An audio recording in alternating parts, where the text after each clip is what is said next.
muito feliz. Os irmãos podem tomar assento. Fiquei muito feliz de ver os pais do Lorenzo ali. Conheci eles na sexta-feira de noite. O Lorenzo estava ali na frente esperando eles, estava vindo do aeroporto. E o Lorenzo é um exemplo muito clássico, muito pontual do que é você educar os seus filhos no caminho do Senhor para que quando ele cresça, ele não se desvie. O Lorenzo poderia escolher não estar na igreja no tempo que ele esteve aqui sozinho, sem a presença dos pais. Ele poderia não estar na igreja, mas ele escolheu estar conosco. E fantástico o que ele falou para mim na sexta-feira. Não, eu queria que os meus pais viessem aqui, porque eu queria apresentar para eles o pessoal da igreja. E pai, vamos vir domingo na igreja? Sozinho. Irmãos, está aí um exemplo clássico. Muitas vezes, infelizmente, é uma realidade, mas acontece o inverso. Quando chega na adolescência, que pode escolher, se puder, sai por falta de exemplo. Muitas vezes. Mas o Lorenzo é um exemplo daquele que foi educado e que a palavra do Senhor entrou e que Deus continue abençoando, viu? Que Deus abençoe muito. Aleluia. Meus irmãos, a nós foi incumbido trazer a palavra do Senhor nessa noite e eu confesso para os irmãos que a palavra que eu vou trazer hoje, eu já estou inculcando ela desde... É uma palavra assim que vem mexendo um pouquinho comigo por muito tempo, desde abril do ano passado, quase um ano. Sabe, vem mexendo comigo e eu venho trabalhando, trabalhando nessa palavra e eu venho observando que ela é uma realidade tão forte nas nossas vidas. E o que eu vou falar nessa noite tem muito a ver com os meus óculos. Há mais ou menos um pouco mais de um ano eu comecei a usar óculos aqui novamente. Eu usava no Brasil, mas aí chegou um determinado tempo, não preciso mais de óculos, aí abandonei o óculos. Aí chegou aqui, depois de um tempo, precisei usar novamente os óculos. E quando eu fui fazer o óculos, quando eu fui pegar o óculos, né, fui lá no oftalmologista, fiz o exame, levei o exame para a ótica, né? Como é que chama? A pessoa que faz o óculos ali. E quando eu peguei o óculos, que eu coloquei ele a primeira vez, eu pensei assim, não acredito. O cara fez o óculos errado. Vou ter que esperar mais um mês para ele fazer a lente novamente. E falei para ele, assim, você fez o óculos errado. Ele, por que você está dizendo que eu fiz o óculos errado? Não, porque eu coloquei o óculos e está distorcendo totalmente a minha visão. Como é que eu vou andar desse jeito? Porque até antes de eu colocar o óculos, todas as pessoas eram mais altas e parecia que eu era mais alto. Quando sentava no carro, parecia que estava um pouco mais alto do chão. Agora, com os óculos, parece que as pessoas estão achatadas. Eu até vou tropeçar, não tem condições de andar. Daí ele falou, deixa eu ver a tua receita. Foi lá, pegou a receita, olhou. Não, segundo a tua receita, está o que você pediu. Não está, está sim. Não está, impossível, não pode. Deveria melhorar a minha visão, não estragar. É impossível. Faz o seguinte, pega essa tua receita e vai lá no teu oftalmologista. Mas é isso que eu vou fazer. E depois você vai ter que fazer um óculos novo para mim. Cheguei no oftalmologista, ele pegou a receita, pegou o óculos, eu acho que a pessoa que fez o óculos para mim fez errado. As lentes estão erradas. Ele pegou, por que você acha isso? Porque a minha visão está totalmente distorcida. As pessoas parecem menores do que realmente elas são. Não tem condições de eu andar desse jeito. Os jovens que convivem comigo, os adolescentes, sabem que toda festa que eu vou, tem um refrigerante que vira na mesa, tem alguma coisa que cai no chão, que eu ia, né? Sempre assim, estabanado, batia, alguma coisa caía. Então, já vi o meu problema de visão. Vai piorar mais ainda agora. Aí ela pegou, botou meu óculos lá na máquina, fez os exames tudo, disse, não, teu óculos está perfeito. Impossível, a minha visão está toda distorcida. E aí ela falou uma coisa que calou no meu coração e o Senhor falou comigo. Não é a tua visão que está distorcida. A tua visão estava distorcida até agora. Agora você está vendo as coisas como realmente elas são. O que isso tem a ver com a palavra que eu vou trazer nessa noite? Meus irmãos, quando nós olhamos as coisas, tudo, desde as coisas mais simples de dentro da sua casa, até o seu trabalho, o seu relacionamento lá fora com qualquer pessoa, elas precisam ser vistas através das lentes da palavra do Senhor. Se você não olhar pelas lentes da palavra do Senhor, tudo que você olhar está distorcido. E olha esse mundo como está de cabeça para baixo. Tudo está distorcido. O que é anormal passa a ser normal. O que é normal passa a ser visto como anormal. Nós vemos isso, essa ideologia de gênero pregando enfaticamente para os nossos adolescentes e jovens nas escolas. Hoje em dia é anormal ser heterossexual. É anormal alguém te bater na cara e você oferecer o outro rosto. Isso é anormal. Mas quando você coloca a lente da palavra do Senhor sobre você, você vai ver que você está enxergando então corretamente. O que parecia desfocado, disforme, o que parecia fora da realidade, passa a ser a palavra do Senhor guiando você. E aí o caminho que você pensava que estava caminhando corretamente, você vai perceber, puxa, eu estava indo para o inferno. Como que eu tinha esse comportamento? Desculpa a palavra, mas eu já peguei me perguntando coisas que eu fiz no passado. Como eu fui tão idiota em fazer isso? Porque eu estava sem as lentes espirituais, sem as lentes da palavra do Senhor. E hoje nós vamos falar um pouquinho sobre um jovem, um homem, que por muito tempo usou as lentes espirituais para enxergar as coisas. Mas num descuido, num dia, numa tarde ele tirou um pouco os óculos. E aquela tarde foi o suficiente para mudar toda a história da vida dele e da família dele. Trouxe grandes consequências para ele. Eu queria que os irmãos abrissem comigo, em 2 Samuel, capítulo 11. 2 Samuel, capítulo 11, versículo 26.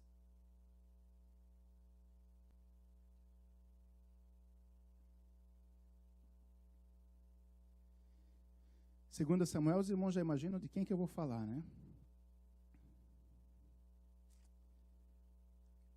2 Samuel 11 e 26, diz o seguinte: quando a mulher de Urias soube que o seu marido havia morrido, chorou por ele. Passado o luto, Davi, que é o nosso personagem de hoje, mandou que a trouxessem para o palácio, e ela se tornou sua mulher, e teve um filho dele. Mas o que Davi fez desagradou ao Senhor. E essa última frase desse versículo, o que Davi fez desagradou ao Senhor. Meus irmãos, aqui nós vemos, esse versículo é o resultado de uma ação de Davi que culminou em 2 pecados terríveis: adultério e assassinato. Certo dia, Davi estava passeando no terraço do seu palácio e, de repente, ele observa lá embaixo. Seu palácio ficava em cima das colinas e ele conseguia ver o pátio das casas. Que, naquele lugar, as casas de banho ficavam no centro do pátio. Então, ele conseguia observar os pátios. E, de repente, ele viu algo que lhe chamou a atenção. Ele viu uma linda mulher, nua, banhando-se. E aquilo fez com que ele inflasse a sua alma de desejo. E ele ficou muito curioso e queria saber quem era aquela mulher. E mais do que isso, ele foi se alimentando daquele desejo e ficou tão obcecado que ele queria aquela mulher para si. E mais do que isso, quando ele descobriu que aquela mulher era esposa de um dos seus mais fiéis soldados, ele manda matar o seu fiel soldado Urias para que possa ficar com essa mulher. Por quê? Porque nesse ato que ele teve com ela, quando tomou ela para si, aconteceu um imprevisto. Ela engravidou. E aí ele queria resolver toda a situação da sua própria forma. Foi um dia que ele tirou as lentes. E quando eu observo esse pecado exclusivamente de Davi, eu vejo que Deus fez questão de mostrar, de colocar esse erro exatamente para que nós percebêssemos que os grandes homens de Deus também pecam. E os grandes homens de Deus precisam descer até o chão e implorar ao Senhor misericórdia e perdão. E o Senhor está disposto e pronto e esperando a perdoar. Só que o que Davi fez, até culminar esse pecado, teve todo um processo até culminar nesse pecado. Não foi simplesmente assim, ele olhou e pronto, resolveu pecar. Não, foi um processo. E esse processo, esse passo a passo para chegar ao pecado, é o mesmo processo que eu e você executamos quando pecamos. É o mesmo processo. Meus irmãos, agora, nesse momento aqui, nós estamos vendo um Davi sanguinário e adúltero. Um Davi malvado e um Davi inescrupuloso. Mas nem sempre foi assim.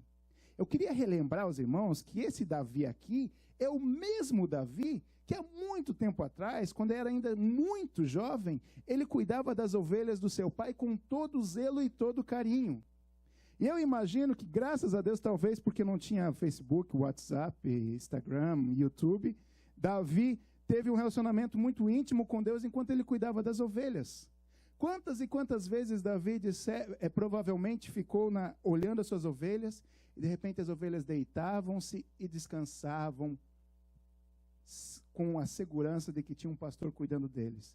E Davi sabia, por experiência, que uma ovelha, ela só se deita se ela tem certeza absoluta de que ela está em total segurança, senão a ovelha não se deita. Quantas e quantas vezes Davi, lá sozinho no campo, percebeu que precisava guiar as suas ovelhas para um lugar onde tivesse mais comida, onde tivesse uma água mais cristalina, mais fresca para as ovelhas, mas para chegar até lá precisou passar por despenhadeiros, onde as ovelhas poderiam morrer e cair desses despenhadeiros. Quantas vezes ele fez isso? E essa intimidade que Davi tinha com a sua profissão e ao mesmo tempo com Deus, essa intimidade inspirou o nosso querido Davi a compor um dos salmos mais belos e mais conhecidos da Bíblia, que é o Salmo 23. O 51 é depois que ele peca. Mas o Salmo 23, apesar do Salmo 51 ser um dos mais belos também. E nós vamos falar desse salmo aqui. E o salmista Davi, consciente, sabendo que ele era um pastor de ovelhas muito íntegro e muito seguro e muito dedicado à sua profissão, ele começou a comparar ele a uma ovelha e Deus a um pastor. E ele começa a falar: o Senhor é o meu pastor e nada me faltará. Lembra que eu falei que as ovelhas só deitavam quando se sentiam seguras? Ele fala assim no Salmo: deitar-me faz em verdes campos, guia-me mansamente às águas tranquilas, refrigera a minha alma. Uau! Olha esse Davi: guia-me pelas veredas da justiça por amor do teu nome. Talvez ele imaginando, quando ele passava por aqueles despenhadeiros, ele falou: ainda que eu ande pelo vale da sombra e da morte, eu não temerei mal algum. Sabe por quê? Porque tu, Senhor, estás comigo. E, Senhor, assim como eu usei aquela vara, talvez, para enfrentar um leão e um urso, para afugentar esse leão e o urso, assim como muitas vezes eu usei um cajado para levantar uma ovelha que tinha caído, para trazer essa ovelha mais perto de mim, Senhor, a tua vara e o teu cajado me consolam. Senhor, preparas uma mesa perante mim na presença dos meus inimigos. E quando ele fala isso, preparar, quando um rei prepara uma mesa na presença dos inimigos para mostrar que ele honra e que ele tem intimidade com aquela pessoa para a qual ele está preparando aquela mesa, ele fala: Senhor, preparas uma mesa perante mim na presença dos meus inimigos, unge a minha cabeça com óleo e o meu cálice transborda. E para finalizar o salmo ele disse: certamente, e certamente significa com toda certeza, sem sombra de dúvida, certamente que a bondade e a misericórdia do Senhor me seguirão por todos os dias da minha vida, e habitarei na casa do Senhor por longos dias. Uau! É esse Davi que a gente está vendo que sanguinário, é esse Davi.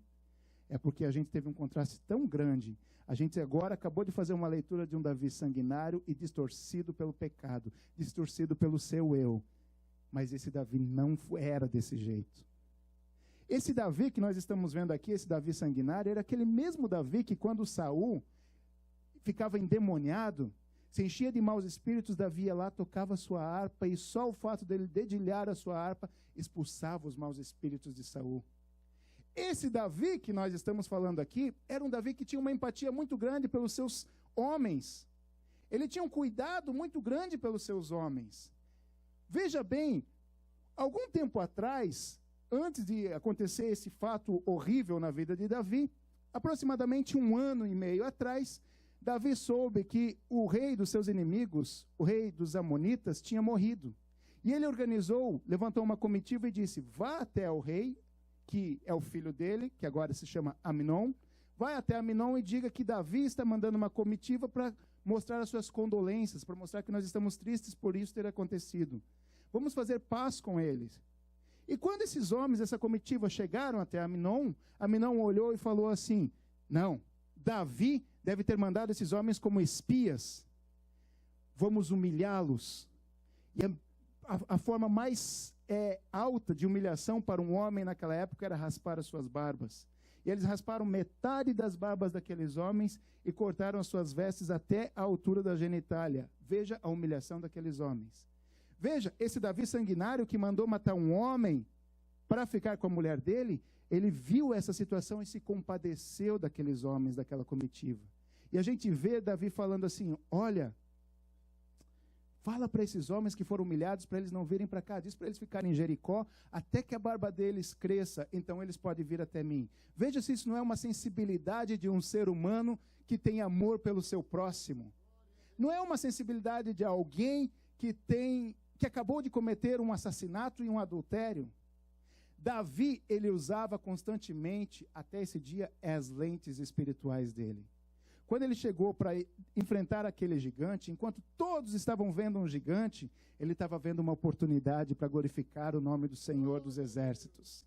Tanto que, quando aquele gigante viu Davi chegando perante ele com pedaços de pau e com pedras, aquele gigante gritou assim, sou eu algum cão para vires a mim com pau? Vem a mim, moleque, que eu darei a tua carne para as bestas feras do campo comer. Todas as pessoas tremeram com aquela voz, talvez mais grave do que o próprio pastor Eliseu, né?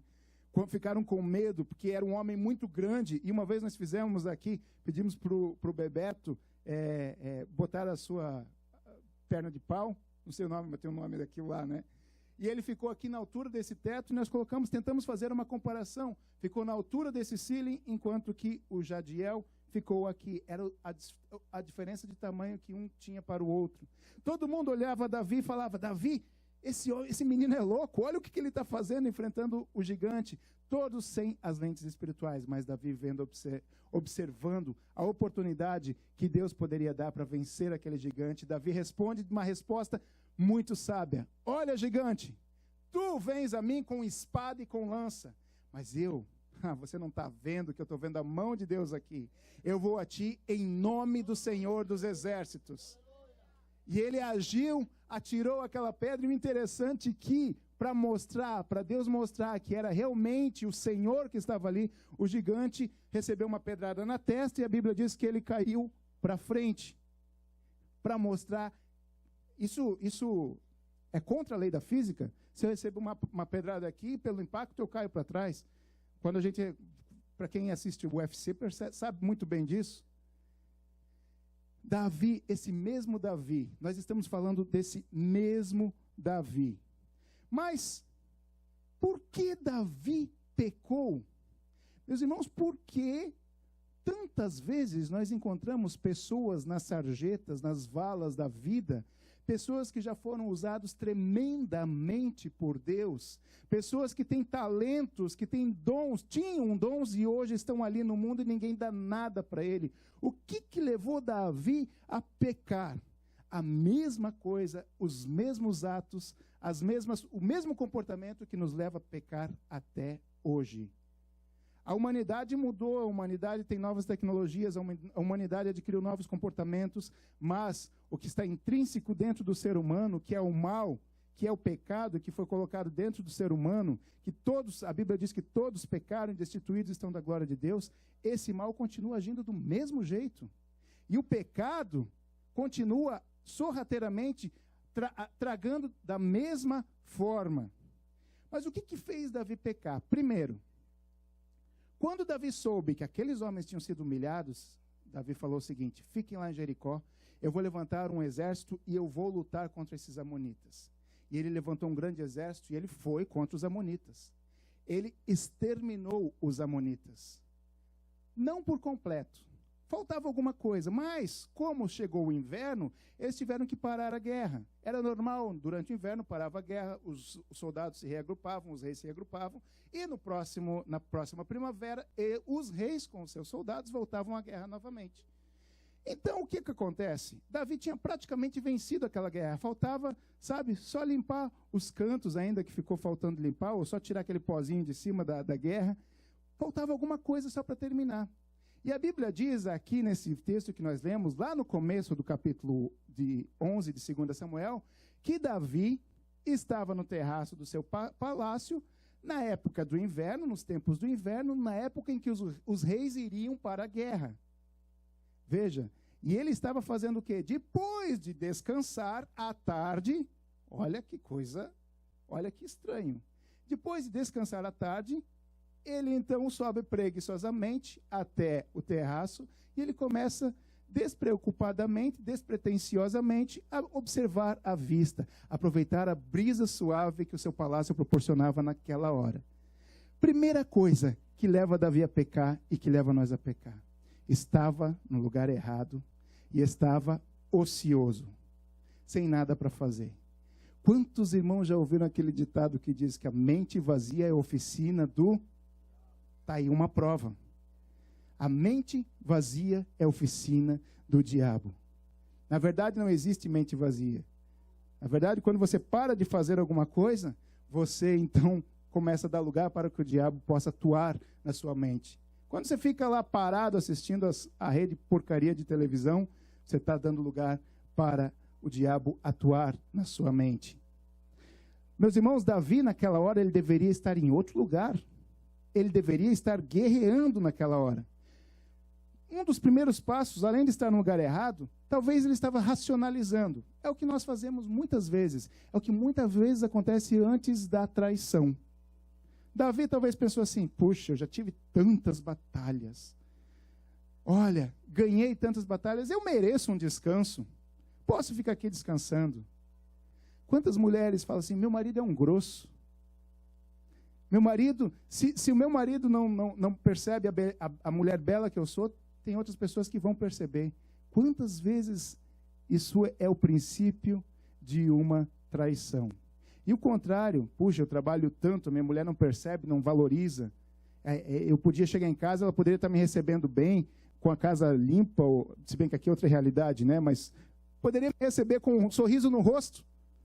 Que aqui hoje em dia o homem e a mulher saem para limpar as casas, né?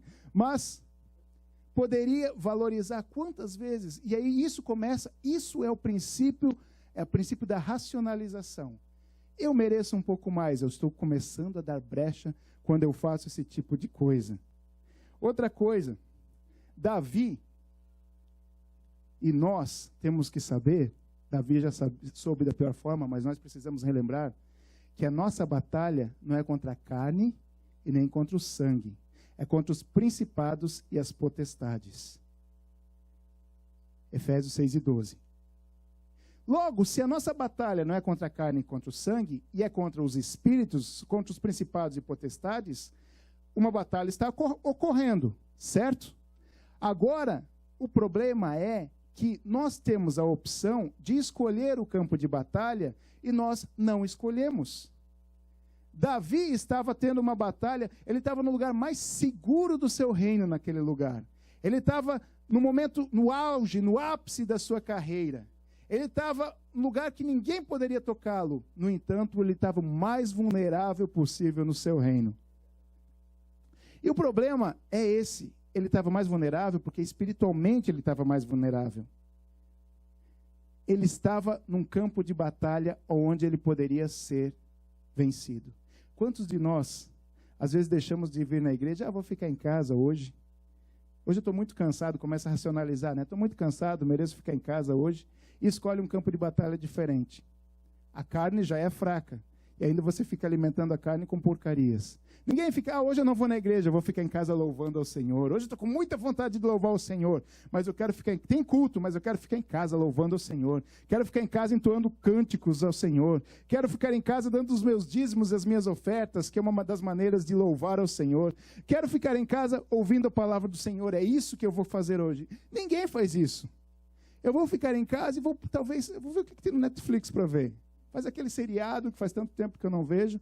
E o Netflix até que tem coisas boas, mas a gente escolhe justamente a pior coisa que poderia ter para ver. E começa a vulnerabilizar o seu campo de batalha. O diabo está ali, ele sabe todos os lugares que ele pode se esconder para atacar a sua mente quando você faz isso. Meus irmãos, eu e você temos que saber que se nós estamos lutando contra a carne e o sangue, vamos botar um campo de batalha onde eu seja privilegiado, onde o meu espírito tenha privilégio. Namorados, onde escolhem os campos de batalha, estão sempre lutando contra os seus instintos, os seus hormônios, escolhem campos de batalha que são totalmente propícios para justamente cair e, consequentemente, ter uma fornicação. Obrigado, Paulão. Ter uma fornicação e uma gravidez indesejada, e aí é uma consequência para o resto da vida. Por quê? Simplesmente porque escolheu o campo de batalha errado. Se você sabe que você tem uma queda para aquele determinado tipo de pecado, fuja dele. Não deixe o diabo escolher o ponto de batalha, o lugar de batalha. Uma outra coisa que Davi não fez, que ele costumava fazer muito no passado, foi a questão de consultar a vontade do Senhor. Se nós olharmos aqui no livro de Samuel, nós vamos ver alguns tempos antes, Davi, com o seu exército emparelhado, pronto para lutar contra os filisteus. Ele tinha toda vantagem sobre o exército filisteu. Mas antes de ir, se você quiser acompanhar, lá em 2 Samuel capítulo 5 e 19, você vai ver que antes de Davi lutar contra os filisteus, Davi faz uma coisa muito importante e essencial. A Bíblia diz que Davi foi consultar ao Senhor. E ele pergunta: Senhor, eu devo ir lutar contra os filisteus? É óbvio que ele deveria lutar contra os filisteus, mas ele pergunta: eu devo ir? E Deus dá uma resposta óbvia: você deve, pode ir lutar que eu vou te dar a vitória. E a Bíblia diz que ele vai, ele luta, ele tem uma grande vitória, e ele faz uma coisa que desestabiliza emocionalmente os filisteus. Ele rouba no meio das batalhas, ele tira no meio das batalhas os ídolos que os filisteus tinham levado para batalhar. Porque eles acreditavam que levando os ídolos iriam protegê-los no meio da batalha. Então, quando Davi rouba os ídolos dos filisteus, os filisteus pensam: ah, o nosso Deus nos abandonou. E veja só, e Davi, a Bíblia diz que Davi provavelmente queima esses ídolos. Mas ele colocou os filisteus para correr. Acontece que não matou todos os filisteus e eles se reagruparam, num grupo menor, mas se reagruparam para vir novamente contra Davi. E Davi, horas, se na primeira investida, que o exército filisteu estava forte e imponente e ele venceu de maneira muito, muito clara e muito fácil, na segunda investida, que o exército estava acabado, caído, machucado, com certeza ele venceria de novo. Para que consultar o Senhor para as coisas tão óbvias? Para que perguntar a Deus umas coisas tão óbvias? Para que perguntar para o Senhor se eu devo ou não namorar essa pessoa? Para quê? É uma coisa tão óbvia. Para que perguntar ao Senhor: Senhor, me dirige aonde que eu devo escolher, o que eu devo escolher para fazer em relação ao meu futuro profissional? Para que consultar ao Senhor? Para que consultar ao Senhor quando levanta de manhã e, Senhor, me guia, me mostra o que eu devo fazer, onde eu devo colocar os meus passos? Para quê? Se você já tem o seu schedule todo formado, para que consultar ao Senhor em relação a isso? Mas uma consulta ao Senhor pode fazer toda a diferença. E na segunda vez, Davi vai consultar ao Senhor. Era óbvio que ele deveria ir para a batalha. E Davi fala: Senhor, devo subir contra os filisteus novamente? E o Senhor dá uma resposta óbvia: não. Ué?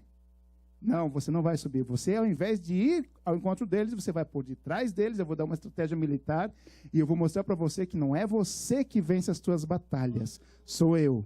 E o Senhor quer fazer isso, Ele quer fazer parte do teu schedule. Quando você vai fazer o teu schedule semanal, coloca Deus para fazer parte do teu schedule, porque Ele está com muita vontade, Ele está ávido para mostrar para você que Ele faz parte, que é um milagre o teu schedule.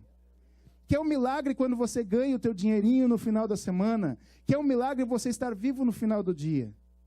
As coisas triviais, as coisas óbvias, o Senhor quer fazer parte. Tomar um chazinho com Deus, como fez a irmã Ana Cláudia, o Senhor quer fazer parte. Leva o Senhor para trabalhar com você, coloca Ele do lado, se você é um contractor, coloca do lado do seu banco e diz: Senhor, vem comigo. Agora eu vou mais uma vez lá, me protege, me guarda, vou entrar nesse cliente, vou consertar essa geladeira, entra comigo, me mostra o que eu devo fazer. E quantas vezes eu saindo com o Juninho, ele diz: olha, eu não sei o que fazer, vamos tentar mais uma vez. Senhor, ajuda, me mostra o que eu devo fazer. Ah, é só esse fiozinho aqui que eu esqueci de colocar. Coisas tão banais, mas se não tivesse consultado ao Senhor, a geladeira estaria estragada até hoje. E Davi consulta o Senhor e o Senhor fala: olha, você vai, fica atrás daquelas amoreiras, mas não avança até que você escute um barulho na copa das amoreiras, como se fosse a marcha de alguns soldados. Quando você escutar esse barulho, então você pode atacar os filisteus. E Davi fez isso e ele tem a vitória certa. Uau! É esse Davi que eu estou falando que está aqui nessa situação pecaminosa. Veja, primeiro lugar, ele não vigiou. Segundo lugar, ele não consultou ao Senhor. Ele tinha um excesso de confiança. Bom, eu estou aqui no meio do meu palácio. Eu sou o rei Davi. Eu consegui unificar todo Israel. Nenhum rei antes conseguiu fazer isso. Judá e todas as outras tribos estão comigo. Quem vai me tocar aqui? Quem vai ousar subir ao palácio e me tocar aqui? Ninguém é louco a tal ponto. Por isso eu estou bem tranquilo. 1 Coríntios capítulo 10, versículo 12 diz: aquele que pensa que está em pé, cuide para que não caia. Ainda ontem eu estava falando isso com os adolescentes aqui. E aí eu peguei, a irmã Isabel está ali, falei com o Pedro, falei, Pedro, vem aqui. Eu vou fazer uma coisa com você, Pedro. O Pedro é um dos maiores dos adolescentes, por isso que eu escolhi ele. Pedro, eu vou tentar te derrubar e você faça de tudo para você não cair. Mas de tudo, só não me bata. Mas faça de tudo para não cair. E eu pedi para o pessoal cronometrar quanto tempo eu ia conseguir derrubar o Pedro. Em 9 segundos eu derrubei o Pedro.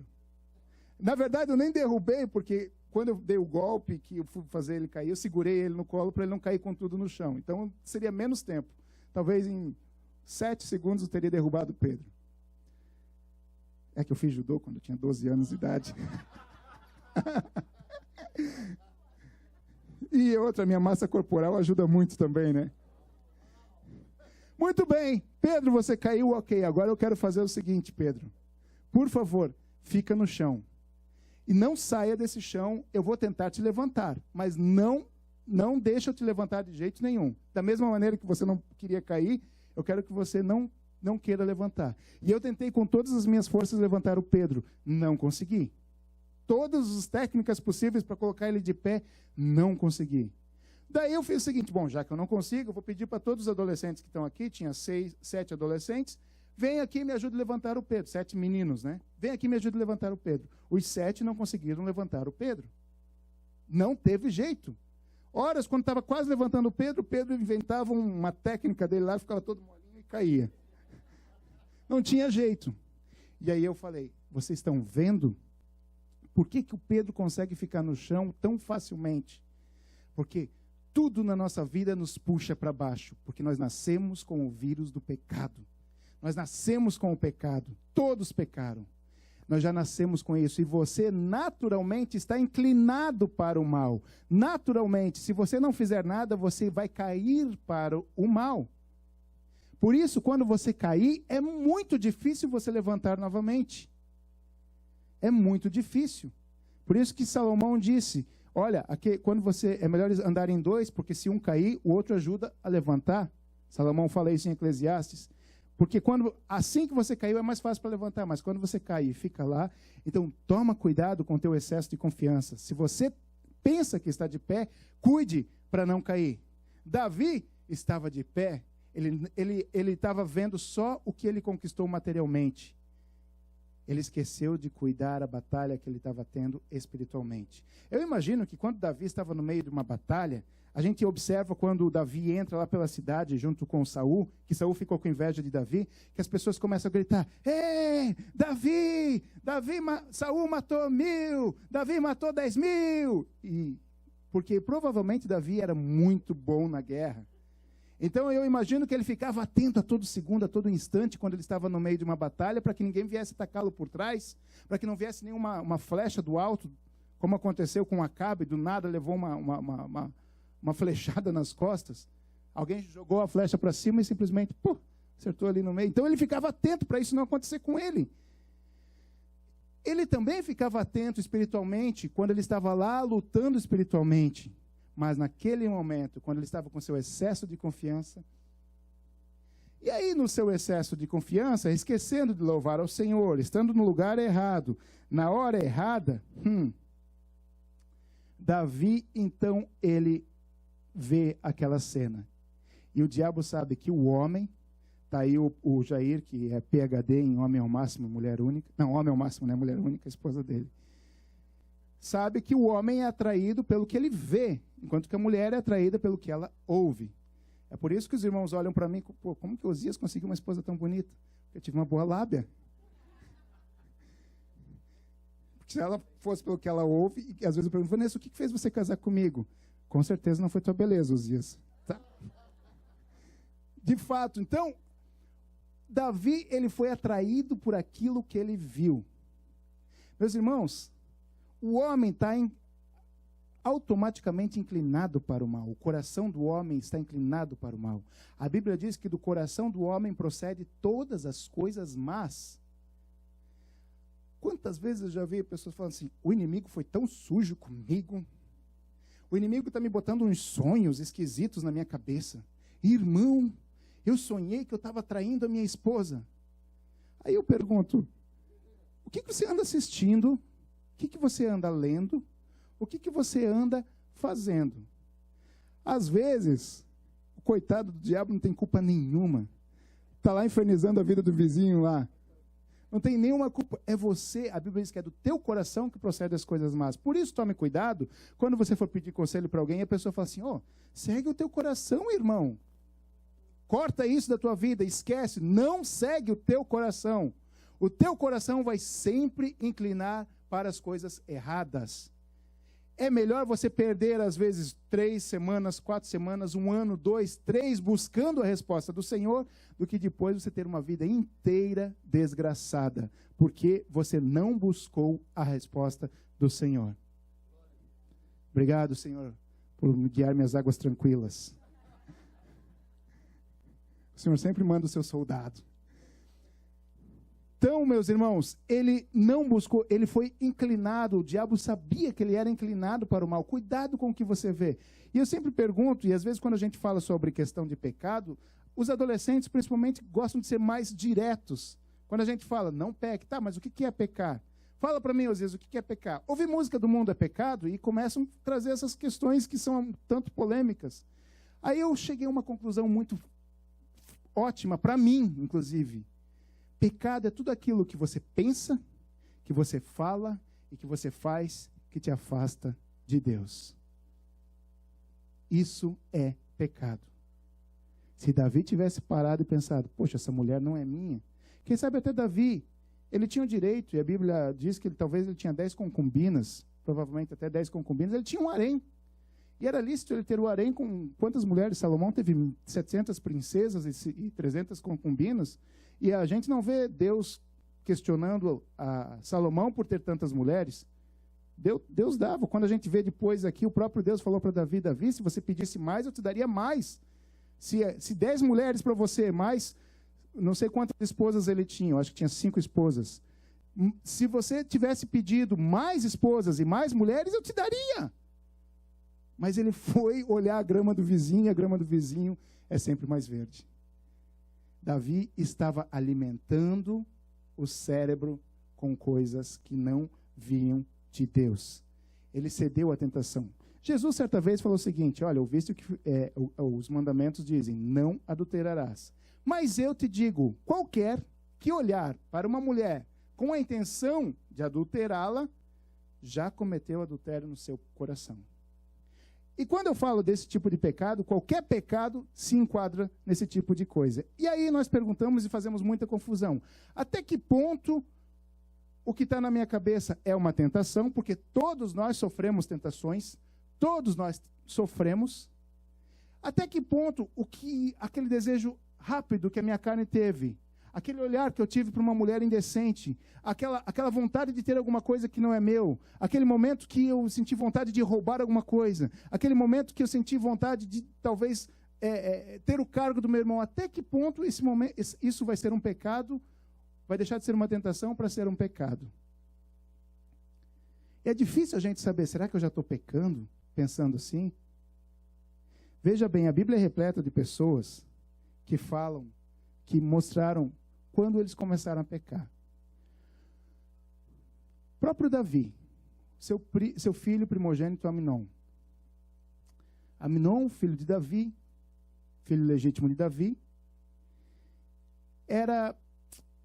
de repente olhou para uma das filhas de Davi, casado que era filho de uma outra mulher, Tamar, que era irmã de Absalão. Davi tinha suas esposas e cada esposa morava com seus respectivos filhos numa determinada casa. E Aminon olhou para Tamar E teve algum momento na vida de Aminon que Aminon olhou para ela mais do que se olha para uma irmã. E ele começou a cobiçar a Tamar. Meus irmãos, nós não podemos impedir que os pássaros voem sobre a nossa cabeça. A gente até não pode impedir que eles façam, de repente, uma sujeira na nossa cabeça. Mas ninho, nós não podemos deixar fazer. Nós não podemos impedir que as tentações venham. Mas ceder às tentações, você tem todo o poder para isso. De repente, Aminon olhou e começou, então, a imaginar como que seria a sua ação se ele conseguisse possuir a minha irmã Tamar. Nesse momento, ele pecou. Quando ele começou a vislumbrar na mente dele o que ele poderia fazer com aquela mulher, aí ele já estava pecando. Porque quando está na tua cabeça a vontade de fazer e só precisa de uma oportunidade, já é pecado. Aí é pecado.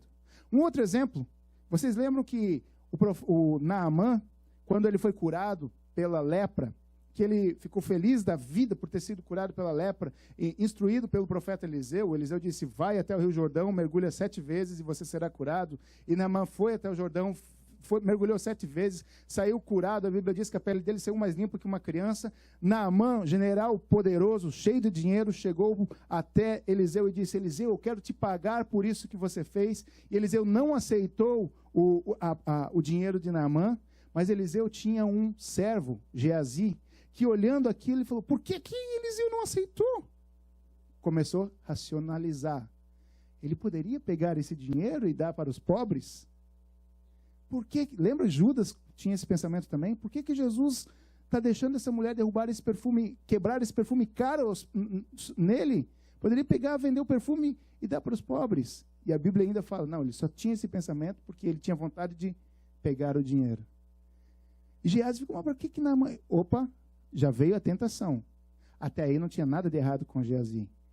Talvez até eu pensasse isso. Para que fazer isso? Se eu tivesse. Aí ele começou a pensar, se eu tivesse esses 2 talentos, se eu tivesse esse dinheiro, pelo menos 2 talentos, pelo menos um tanto desse dinheiro que Naamã quer dar, até aí não é pecado. Mas aí quando ele começou a pensar, deixar o pensamento dele ganhar asas e foi embora.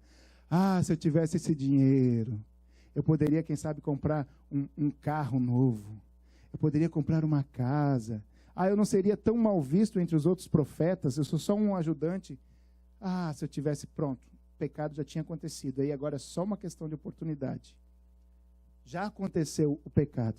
Os irmãos estão entendendo o momento que acontece o pecado na sua cabeça?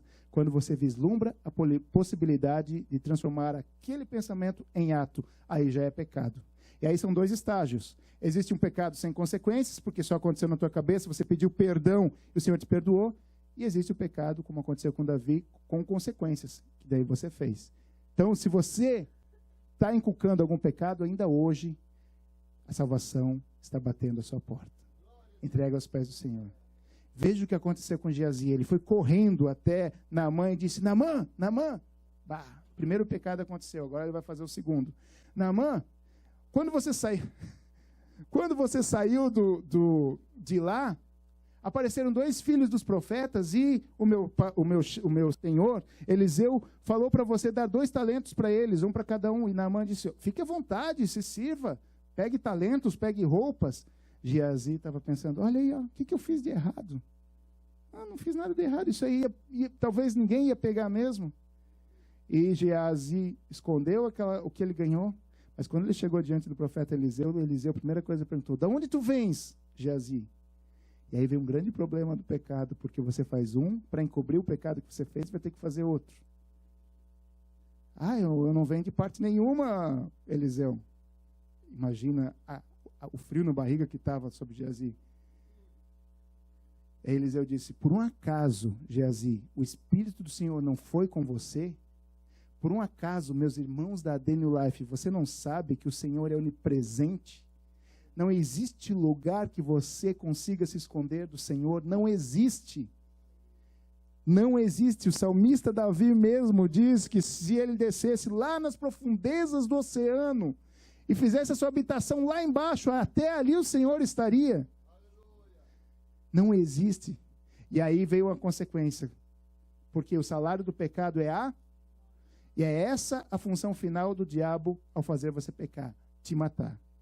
veio a consequência sobre Geazi. Geazi, a lepra que estava em Naamã, vai sair dele e vai para você. E a Bíblia diz que ele ficou todo leproso, tão branco quanto a neve. Então, segunda coisa que Davi fez. Primeira, ele estava no lugar errado, na hora errada, estava ocioso. Segundo, ele estava com excesso de confiança. Meus irmãos, até aí tudo bem, mas Davi acabou pecando. E o problema é que ele resolve saber um pouco mais a respeito daquela tentação. E a Bíblia diz que Davi manda perguntar quem que é. Vai lá e pergunta quem é aquela mulher. E os homens vão perguntar quem é aquela mulher. Ao invés dele fugir da tentação, ele se aproxima ainda mais. A Bíblia é bem clara de dizer para você conseguir fugir, para o diabo não ter nenhum poder sobre a sua vida, a Bíblia diz para você simplesmente resistir. Resistir ao diabo e ele fugirá de vós. Mas ele não, ele manda buscar mais informações a respeito daquilo. Se você for olhar, não é assim que acontece com a gente, quando a gente começa, não, eu vou andar mais um pouquinho, eu não vou cair nesse pecado, vou fazer mais um pouquinho, vou chegar até na beirinha, eu não vou cair, não vai acontecer, isso não vai acontecer comigo, eu sou muito forte, eu sou temente ao Senhor, eu sou temente à palavra do Senhor, isso não vai acontecer comigo. Mas não foi isso que aconteceu com Davi. Ele foi se aproximando, e quando ele viu, a Bíblia diz em Tiago, sujeitai-vos a Deus, resisti ao diabo, e ele fugirá de vós. E olha só, Davi já estava cometendo pecado naquele momento. E ele manda trazer aquela mulher para perto dele. Talvez Davi estava racionalizando o seguinte, ok, quem é aquela mulher? Vai lá perguntar. Eles voltam com a resposta. Olha, ela é esposa de Urias, ela é casada, o nome do pai dela é esse, e ela é dessa família. Davi já tinha pecado na sua mente. Ou não. Vamos conjecturar que ele não tivesse pecado ainda. Mas ele começou a brincar. Ele falou assim, então vai lá e traga ela para perto de mim. Talvez Davi queria ver ela de perto. Como é que era aquela mulher bela lá de longe, que eu só conseguia ver ela de longe. Mas eu quero ver ela de perto. Meus irmãos, se você quer resistir ao diabo, a Bíblia diz, abstém-vos de toda a aparência do mal. É assim que você vai resistir ao diabo. O que aconteceu? Davi manda ela vir, e Davi não resiste à tentação, e Davi cai. A maioria de nós, quando pecamos, a gente coloca a culpa numa outra pessoa. Foi assim no princípio. Ô, Adão, o que tu fosse fazer? Ah, Senhor, a mulher que tu me desse como esposa, foi ela que me deu do fruto para eu comer. Ó, Senhora, a culpa não é minha. Quem mandou fazer uma mulher dessa para mim? Você devia ter feito uma mulher que me instruísse, uma mulher que me botasse para frente, uma mulher que me levasse para a igreja, não uma mulher que me fica me puxando para baixo. Ela que me ofereceu o fruto, Senhor. Se ela não tivesse me oferecido o fruto, eu não teria comido. Foi tu que fez essa mulher. Olha aí, Senhor. Ok? Eva, o que você foi fazer? Ah, Senhora, a serpente veio falar. O Senhor criou a serpente, olha só. A culpa é sua, Senhor. Nunca, meus irmãos, eu quero dizer para você, por mais racional que seja, por mais desculpa que você tenha para o pecado que você fez, no final das contas, quem escolheu fazer o pecado foi você. Quem escolheu pecar fui eu. Quando chegarmos perante o juízo, nós não podemos dizer assim, ah, Senhor, mas você viu como é que a minha vida era difícil, Senhor. Eu acordava 5 horas da manhã. Tinha 22 casas para limpar, Senhor. É claro, Senhor Deus, eu agradeço porque você botou 5 equipes na minha. Ah, Senhor, era tão difícil. Aí eu chegava em casa, eu só queria um carinho, só queria um pouquinho de atenção, só queria que meu marido me ouvisse. Esse marido que tu me deu, Senhor. Mas quem escolheu pecar, minha filha? Foi ele que te obrigou a pecar? Você escolheu pecar. Todas as circunstâncias vão ser favoráveis para você pecar, mas no final a escolha de pecar é você. E sabe, no final das contas, qual é a pior tentação, a mais difícil da gente resistir? É aquela tentação de fazer a nossa vontade e não a vontade de Deus. Quando nós vamos orar, quando eu vou pegar a Vanessa como exemplo, quando eu namorava a Vanessa, antes de começar a namorar a Vanessa, eu fui orar. E a minha vontade era que o Senhor dissesse sim para ela. Então, quando eu já orava meio inclinado para a resposta do Senhor ser sim. Graças a Deus, as pessoas, alguém me me instruiu para não orar dessa forma. Ora aceitando que pode ser um não. Eu sempre digo, o Senhor nunca vai deixar você sem resposta. Tudo que você pedir, o Senhor vai responder. Mas às vezes a resposta pode ser um não. Graças a Deus que nesse caso foi um sim. Mas pode ser um não. O Senhor quer você aqui, mas e se Ele não quiser? Se Ele quiser que você volte. Mas, Senhor, é tão difícil o Brasil? Se Ele quiser. O Senhor quer você sendo rico, mas o Senhor quer que você seja pobre, mas você quer ser rico. Senhor, eu queria ganhar dinheiro, mas o Senhor não quer. Nós temos que estar dispostos a ouvir um não do Senhor. Meus irmãos, o diabo é sujo. É muito sujo. Mas no final das contas, a escolha vai ser sua. Resultado, Davi traz aquela mulher, ele peca com ela. Tranquilo, manda ela para casa, beleza, o marido estava na guerra, tranquilo. Ninguém precisava ficar sabendo. E aí que está o grande erro. Não, os olhos do Senhor, a Bíblia diz que os olhos do Senhor estão em todo lugar, contemplando os maus e os bons. Então Davi pensou, ninguém precisa ficar sabendo. Ok, beleza, fiz o meu ato, ninguém precisa ficar sabendo. Mas, uma consequência. Depois de alguns dias, ela manda dizer para Davi, Davi, é o seguinte, eu estou grávida. E você sabe que meu marido está na guerra, não pode ser dele. Então, você fez um filho em mim. Veja bem, um pecado gera o outro pecado. E Davi, então, de adúltero, começa a criar um estratagema para poder fazer uma engrenagem para que ele possa se sair bem daquela situação. Tranquilo, eu sou muito inteligente, deixa comigo, vou resolver a situação, deixa comigo. Manda trazer Urias da guerra. Ele traz Urias, e Urias, quando chega para ele, Davi, Urias, como é que está a batalha lá? Essa pergunta não era para Urias responder, ele tinha mensageiros para isso. Ele, provavelmente, diariamente, as pessoas reportavam o que estava acontecendo na guerra. A Bíblia diz que a guerra estava acontecendo a mais ou menos 103 quilômetros de onde Davi estava, então era questão de dias para vir a resposta para ele. Urias responde para ele, fala como é que está indo a batalha, está tudo bem. E Davi fala, Urias, eu vou te deixar você ir um tempo com a sua esposa, eu vou te dar um presente. Pelo que se entende, Davi deu alimento para ele. Passa uma noite com a sua esposa hoje. E acontece que Urias, ele era um homem muito íntegro. E ele não se sentia bem sabendo que os irmãos dele, os amigos dele estavam na batalha e poderiam ser mortos enquanto ele estava no bem e bom com a sua mulher. E a Bíblia diz que ele não foi para casa.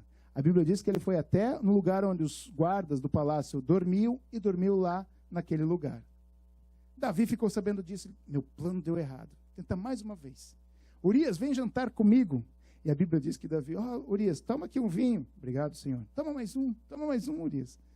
Até que Urias ficou bêbado. Agora Urias vai para casa. Muito bem, cabeça cheia de vinho, muito tempo na guerra. Obviamente, ele deve estar com saudade da esposa, né, cansado de ver aquele suor e sangue lá na guerra. A esposa cheirosinha em casa. Vai para casa, Urias, e se deita com a sua mulher. Por quê? Se ele fosse deitar com a sua mulher em casa, 9 meses depois, quando o filho nascesse, o filho seria, por todas as vias, de Urias e da mulher. Ninguém precisaria ficar sabendo do pecado de Davi. Acontece que, mais uma vez, Urias negou-se a ir. Veja bem as consequências do pecado. Então, Davi, não satisfeito, ele faz uma terceira proposta. Pega essa carta, Urias, e leva para Joabe. Não leia essa carta, mas leva para Joabe. E nessa carta estava escrito para que Joabe colocasse Urias na frente do campo de batalha, de forma que ele viesse a morrer. E fosse bem explícito e bem claro. Ele queria que Urias morresse. E não deu outra. Urias, na frente do campo de batalha, morre. E aí que vem o versículo que nós lemos. Quando a mulher de Urias soube que o seu marido havia morrido, chorou por ele. E passado o luto,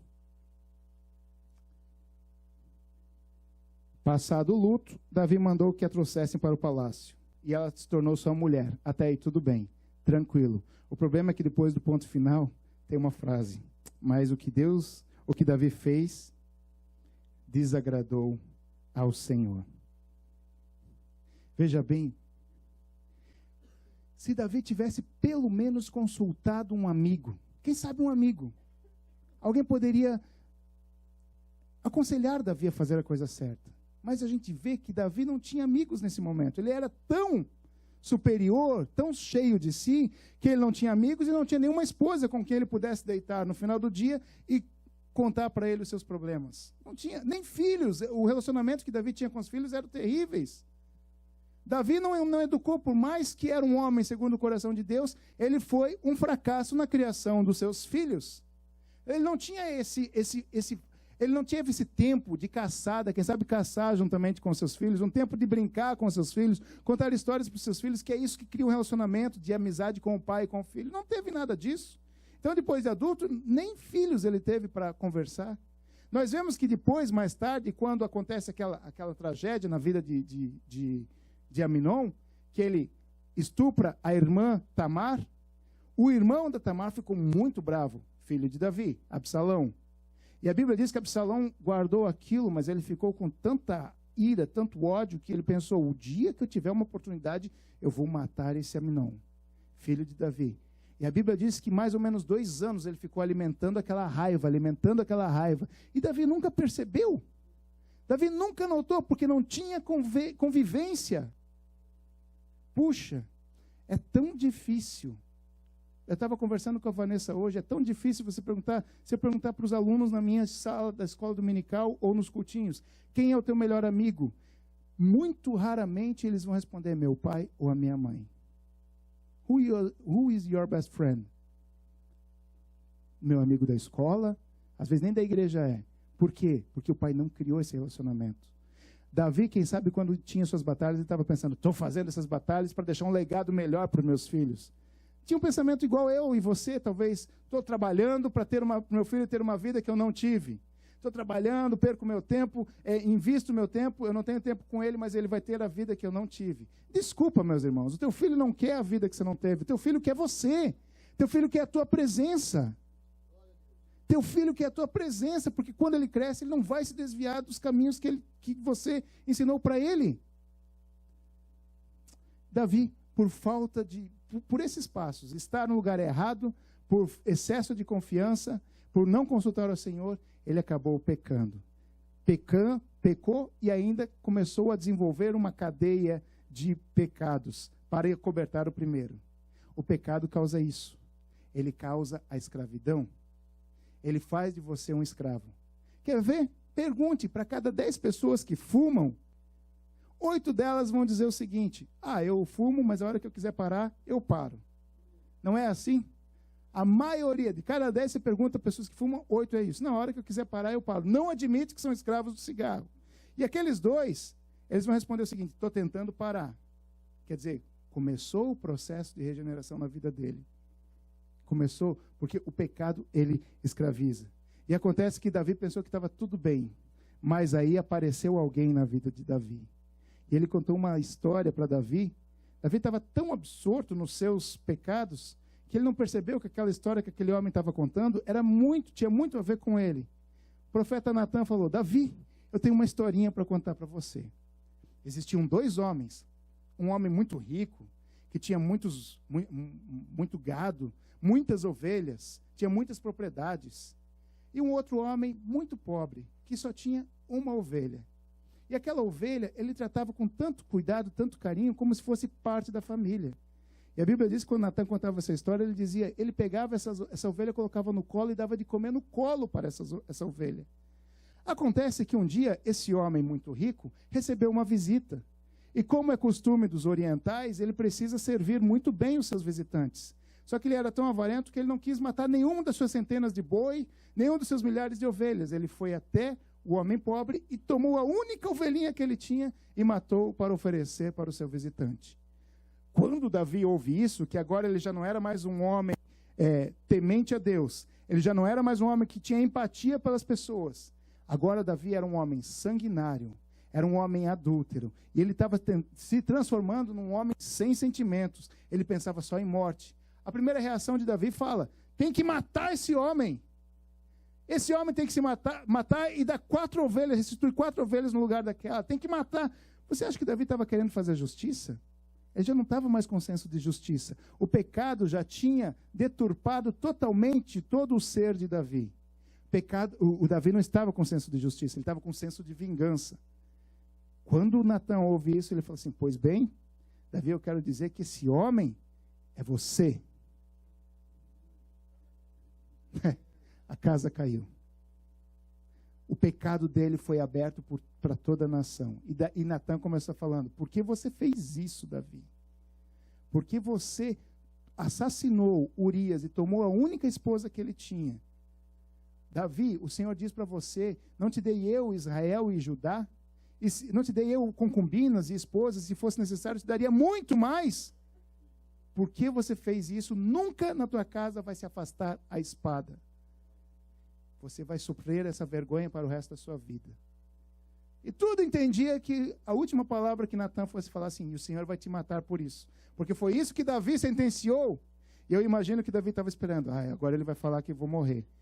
Quem sabe eu vou morrer como aconteceu com aqueles homens que tocaram na arca, morreram na hora. Quem sabe eu vou morrer como o rei Uzias, que simplesmente começou com uma lepra. Quem sabe eu vou morrer como Geazi. Vou morrer. E Davi, naquele momento, ele não estava nem um pouco preocupado se ia morrer ou não, porque aí ele começa a falar, ele fala a coisa mais linda e mais maravilhosa que o Senhor espera que você fale para ele nessa noite. Ele fala o seguinte, pequei contra o Senhor. Uau! E quando ele fala pequei contra o Senhor, todos os desígnios maus de Deus sobre a vida de Davi são aniquilados em relação à morte. E Natã fala, o Senhor te perdoou, você não vai morrer. Eu vou te dar vida porque você reconheceu que você pecou perante o Senhor. Meus irmãos, sabe por que Pedro recebeu esse perdão e foi um dos apóstolos mais usados por Deus? Porque no dia que ele pecou perante Jesus, você lembra? Pedro também passou pelo mesmo processo de Davi. Quando eles estavam na última ceia do Senhor Jesus, Jesus falou, olha, é necessário que eu venha padecer? E Pedro disse, não, eu vou morrer por ti, Jesus. Jesus fala para Pedro, Pedro, antes que o galo cante, 3 vezes me negarás. E aí eu acho que quando Jesus vai preso lá no jardim do Getsêmani, quando ele é preso, que Pedro tira a espada, Pedro estava mostrando, agora eu vou mostrar para o Senhor que eu vou morrer por ele. É porque Pedro estava num campo de batalha favorável a ele, estava do lado do mestre. Mas quando Pedro se encontra sozinho, diante do mundo, ao lado de pessoas que não são favoráveis ao campo de batalha, e pergunta para ele, quem és tu, Pedro? Tu andava com eles? Não, nem conheço esse homem. Ele faz isso por 3 vezes, e aí a pior coisa que acontece na vida de Pedro, o olhar dele com o olhar de Jesus se cruzam. E ele lembra de tudo que Jesus falou. Mas o interessante é que depois de um tempo que Jesus morre e ressuscita, que Jesus aparece para Pedro, Jesus fala, Pedro, tu me amas?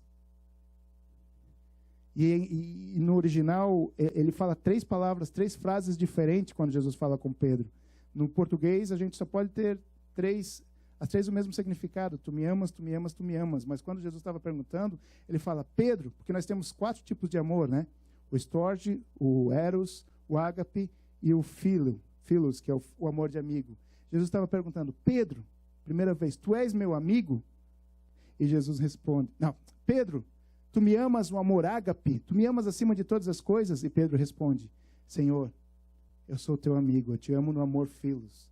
Jesus pergunta de novo, Pedro, tu me ama no amor ágape? E Pedro responde mais uma vez, eu te amo no amor philos, eu só sou teu amigo. E pela 3ª vez Jesus pergunta, e aí Jesus desce ao nível de Pedro e fala, Pedro, é só esse amor que você tem por mim? É só um amor de amigo? E aí Pedro abre o coração como Davi abriu. Senhor, tu sabes de todas as coisas. Tu sabes, Senhor, de todas as coisas. Meus irmãos, essa palavra que eu trouxe hoje é para você. Não é para quem está do teu lado. Quando nós reconhecemos que somos pecadores e dizemos, Senhor, pequei contra ti, o Senhor, Ele restaura aquilo que tinha sido perdido. Eu sempre costumo dizer, o Senhor é um Deus de restauração. Davi fez tudo aquilo, mas o Senhor estava ansioso, esperando Ele dizer, Senhor, pequei contra ti. Eu não sou digno. Davi não estava preocupado mais com o seu status social. Davi não estava mais preocupado com o que ia acontecer com ele. Ele estava já sabendo que ele era digno de morte. Ele disse, Senhor, eu pequei contra ti. Eu não quero saber de mais nada, Senhor. Eu pequei contra ti.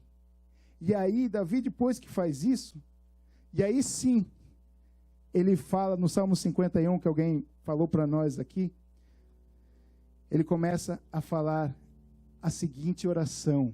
Veja se não se enquadra muito com muitos de nós quando fazemos alguma coisa errada e reconhecemos o nosso erro. Eu quero que nesse momento você pare e pense. Existe algum pecado que você ainda não pediu perdão ao Senhor?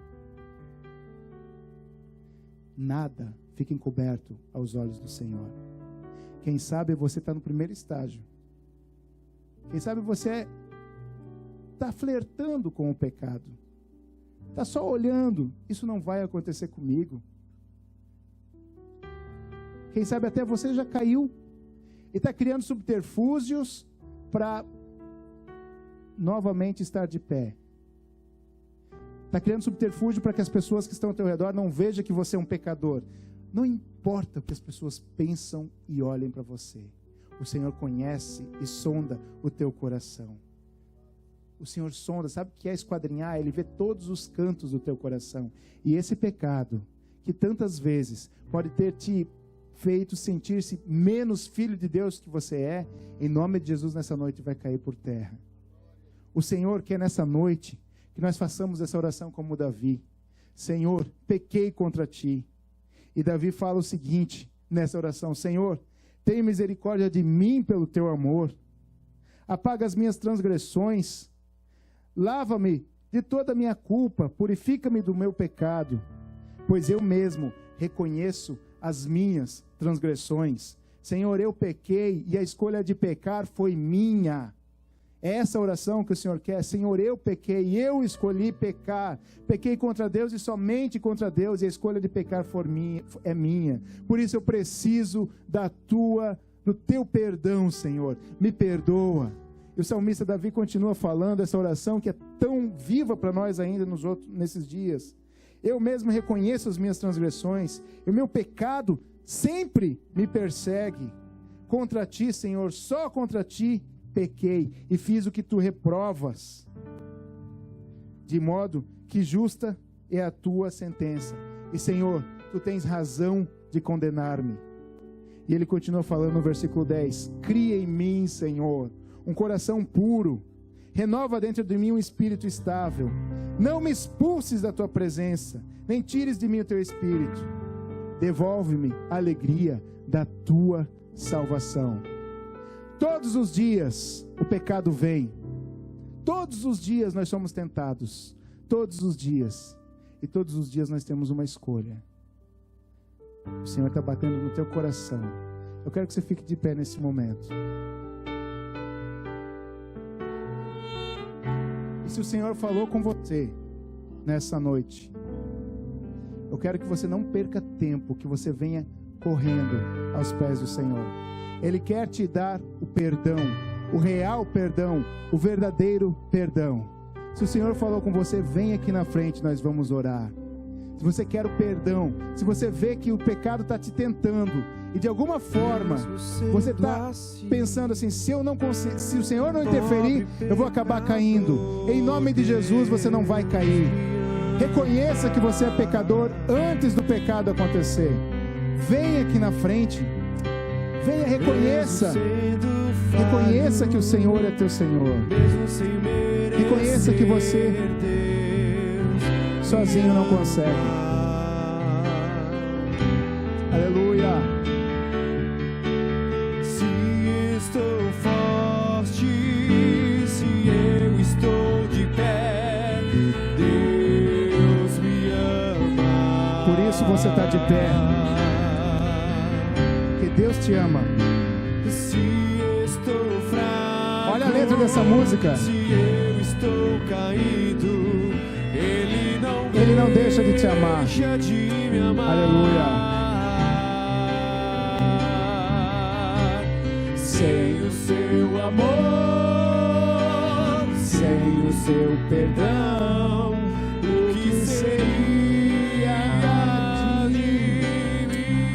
Aleluia.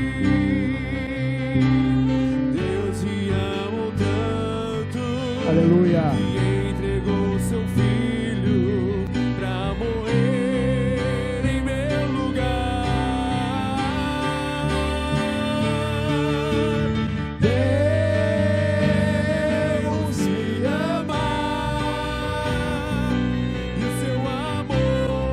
Aleluia. O Senhor te ama. O amor dele por você é incondicional. O amor dele é maior do que o teu pecado. Ele está ávido, com pressa de te perdoar. Aleluia. Mais alguém? Nós vamos orar. Não deixa o pecado ter poder sobre você. Em nome de Jesus, diga não para aquela tentação que te persegue dia após dia. Em nome de Jesus, declare que você é vitorioso. Em nome de Jesus. Aleluia. Em nome de Jesus. Mate o velho eu. Em nome de Jesus, que o Senhor Jesus cresça na tua vida e você diminua. Senhor, neste momento, ó Deus, nós queremos, Senhor, neste momento, pedir a Ti, Senhor, que venha sondar os nossos corações. Olha, Senhor Deus, para essas pessoas que se sentiram tocadas por Ti, ó meu Deus. Ajuda-nos, Senhor Deus, a sentir que Tu perdoa-nos e que não existe pecado, Senhor, que Tu não possa perdoar. Não existe, Senhor Deus, pecado que